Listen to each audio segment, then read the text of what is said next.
Hello, hermanos y hermanas. So this morning I was walking my dog and I was thinking about how the idea of self-care, self-compassion, boundaries, whatever term you want to use, how in my head I was like, man, it's so saturated in the market, and it just seems almost cliche at this point, like hashtag self-care, right? And I'm just like, man, but also on the flip side, then I started thinking there may be a reason why it's been so saturated in our market. I mean, I would say, as a child or teenager, I never heard the term self-care, you know. Um, I think I only kind of became privy to it within the past, maybe 10 years, maybe 15 years, I don't know.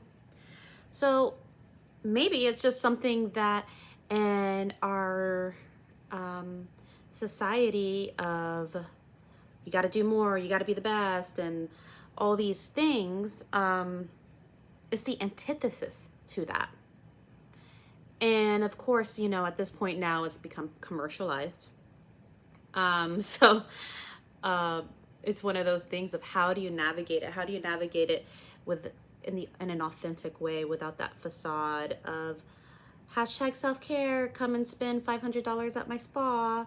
Again, there's nothing wrong with that, but it's just the point I'm making. Like, we don't need to add that like zhuzh of capitalism to it. It could just literally just be you sitting and breathing.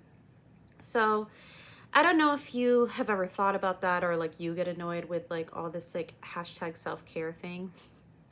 But that's just my little comment on it. Just thinking like, you know what, maybe it is something that we really need, and it's up to us to make it our own. How does that look for us? And we don't need to talk about it. It could just be a very private practice. If you would like to share it online and with others, that's fine. But it doesn't have to be this huge glamorous thing. It could just be really simple. And, you can use different terminology. Language is very powerful. So the idea of, saying self-compassion, boundaries, can't really think of any other words at this moment, but yeah. So maybe if the word self-care has a lot of icky weight to it, maybe just try to play with your language and try different words. So anyways, I hope you're doing well, and I hope you are finding ways to take care of yourself.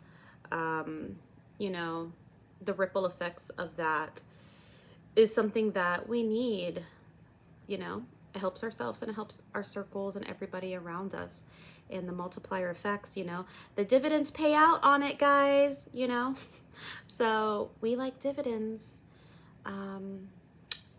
So yeah, I was going to talk about a few other things today, but I think I'm just going to keep it at that. So from my heart to yours, I am sending you LOVE with an exclamation mark. Ciao.